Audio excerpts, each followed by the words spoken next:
First काम हमारा क्या है सर? स्वास्थ्य पे ध्यान देना।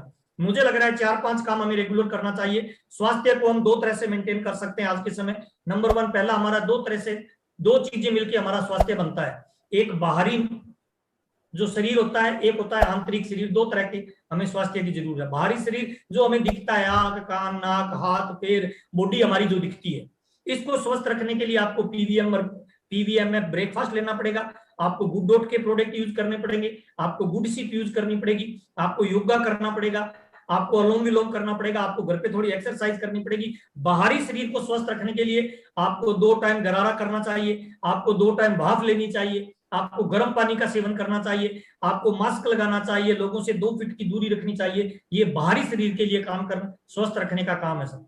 आंतरिक शरीर को स्वस्थ रखने में आंतरिक शरीर में 3 चीजें आती है। एक हमारी सोच आती है, एक हमारे विचार आते हैं, और एक हमारी जो समस्या आ रही है उसके बाद हम जो रिएक्ट करते हैं वो आता है। 3 चीजें हमारे बीच में आती है, सोच आती है, विचार आता है, और हमारी जो सकारात्मक ऊर्जा है वो आती है। इन तीनों को मेंटेन करने के लिए हमें छोटे छोटे काम करने पड़ेंगे। पहला काम हमें योगा को अपनाना पड़ेगा, दूसरा काम हमें ध्यान को अपनाना पड़ेगा, तीसरा काम हमें अनुलोम विलोम रामदेव जी के सिद्धांत को अपनाना पड़ेगा, चौथा काम हमें पॉजिटिव बुकों की संगत करनी पड़ेगी, पांचवा काम हमें यूट्यूब के किसी चैनल से रोज शाम को सोते वक्त 30 से 40 मिनट इस माइंड को पॉजिटिव करने के लिए काम करना पड़ेगा सर। देखिए, जीवन में समस्या कितनी छोटी आई, कितनी बड़ी आई, या इंपॉर्टेंट नहीं है। समस्या के बाद हम कैसा सोचते हैं वो हमारे जीवन को बदलता है। एक छोटी सी कहानी मैं शेयर करना चाहता हूं। एक गांव था, एक गांव में एक दूध वाला दूध लेने जाता था।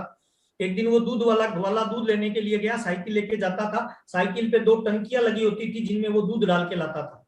जैसे ही वो गांव में गया, बारिश आने लग गई। जैसे ही बारिश आने लग गई, उसने साइकिल को एक घर के बाहर रखा और अंदर चला गया। उस गांव में जैसे ही बारिश आ रही थी, कुछ बच्चे बारिश में नहाते हुए साइकिल के पास आए और उन्होंने बरसाती मेंढक को देखा जो साइकिल के नजदीक घूम रहे थे। उन्होंने 2 मेंढकों को उठाया और साइकिल की दोनों टंकियों के ढक्कन को खोला और दोनों मेंढकों को उसमें डाल दिया। अब वो जो 2 मेंढक थे, एक पॉजिटिव था, सकारात्मक सोचने वाला, एक नकारात्मक सोचने वाला था। अब जैसे ही उनको टंकियों के अंदर डाला गया, देखिए जीवन में क्या फर्क पड़ता है सकारात्मक सोचने से और नकारात्मक सोचने से।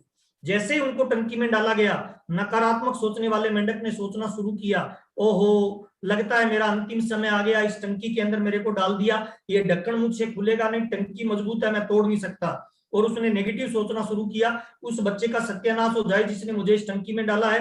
क्योंकि नेगेटिव सोच का था, उसने सोचना शुरू किया उस बच्चे का नहीं, उसके माँ बाप का सत्यानाश हो जाए, उसके माँ बाप का नहीं, इस पूरे गांव का सत्यानाश हो जाए। इतने नालायक बच्चे पैदा करता है। और इस गांव का क्या, पूरी मानव जाति का सत्यानाश हो जाए जिसने इतनी मजबूत टंकी बनाई है। और इस मानव जाति का क्या, उस भगवान का सत्यानाश हो जाए जिसने हमें कमजोर बनाया, इंसानों को इतना मजबूत बनाया है। नेगेटिव सोचता हुआ दुखी मन से दूध में डूब के मर गया मेंढक।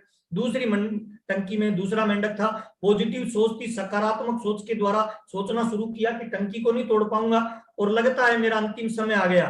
उसने भगवान को धन्यवाद दिया, मालिक तेरा लाख लाख धन्यवाद, मैं पानी का जीव था, पानी में पैदा होता था, पानी में मरता था, शायद मैं दुनिया का पहला मेंढक होऊंगा जिसका अंतिम समय दूध में बीत रहा है। उस बच्चे का धन्यवाद जिसने मुझे इतनी हसीन मौत दी, इस टंकी बनाने वाले का धन्यवाद, और उस मालिक का भी धन्यवाद। चलो मरना तो है ही, मरने से पहले आज तक पानी में तैरा हूं, इस दूध में तैर के देखता हूं कैसा लगता है। उस दूध में वो तैरना शुरू करता है पॉजिटिव सोच के साथ। जैसे ही 2 राउंड लगाता है, अच्छी क्वालिटी का दूध था, उस पर मक्खनी आ जाती है। उसने कहा वाह मालिक तेरा लाख लाख धन्यवाद, जंप लगा के मक्खनी पे बैठ जाता है, मक्खनी खाता है, प्रभु को याद करता है। और कहते हैं जिसकी सोच नेगेटिव होती है उसको मौत जल्दी आती है, और जिसकी सोच पॉजिटिव होती है उसकी लाइफ लंबी होती है। उसकी लाइफ लंबी थी। इतने में अंदर से दूध वाला आया, दोनों ढक्कनों को खोला, एक में दुखी राम नेगेटिव सोच से मरा हुआ मेंढक निकला, दूसरे में सुखी राम पॉजिटिव सोच से दूध पिया हुआ मक्खन खाया हुआ मेंढक। जैसे ढक्कन खुला, जंप मार के बाहर आ गया। मेरी कहानी का मैसेज क्या है, जीवन में 2 तरह के लोग होते हैं, एक दुखी राम और एक सुखी राम। दुखी राम जो लोग होते हैं वो परिस्थितियों से दुखी रहते हैं। वो ज्यादा गर्मी हो गई तो दुखी, ज्यादा बारिश हो गई तो दुखी, अपलाइन अच्छी मिल गई तो दुखी, बुरी मिल गई तो दुखी, प्रोडक्ट अच्छा निकल गया तो दुखी, बुरा निकल गया तो दुखी। वो काल, परिस्थिति और माहौल को दोष देता रहता है। इन ऐसे दुखी राम लोगों से हाथ जोड़ के साइड में निकल जाइए। उनको मैं जोंक को बोलता हूं, जो जीवन में किसी ना किसी व्यक्ति को चूसते रहते हैं। ये जोंक आपके आजू बाजू, आपके माहौल में चारों तरफ हो सकते हैं, आपके जानकार हो सकते हैं, आपके मिलने वाले हो सकते हैं, आपके दोस्त हो सकते हैं, आपके रिश्तेदार हो सकते हैं। ऐसे जोंक टाइप लोग जो आपकी ऊर्जा को कम करे, जो आपके उत्साह को कम करे, जो आपके जीवन रूपी आगे बढ़ने की जो आपकी क्वालिटी है उसको जो डिक्रीज करे, ऐसे लोगों से हाथ जोड़ के निकल जाइए। दूसरी तरह आपको सुखीराम लोग मिलेंगे जो हर परिस्थिति में, हर काल में, हर माहौल में आपको मोटिवेट करेंगे और आगे बढ़ने के बारे में विचार करेंगे, जिनसे मिलने के बाद आप जीवन में सकारात्मक हो जाते हो, जिनसे मिलने के बाद आप ऊर्जा फील करते हो, जिनसे मिलने के बाद आप जीवन में कुछ बड़ा करना चाहते हो, जिनको देखने, सुनने और मिलने से आप में ऊर्जा का निर्माण होते हैं, वो सुखीराम लोग होते हैं। ऐसे किसी अपलाइन को पकड़ लीजिए आरसीएम बिजनेस में, किसी एक मेंटर को पकड़िए और उसको अपना जीवन को समर्पित कर दीजिए।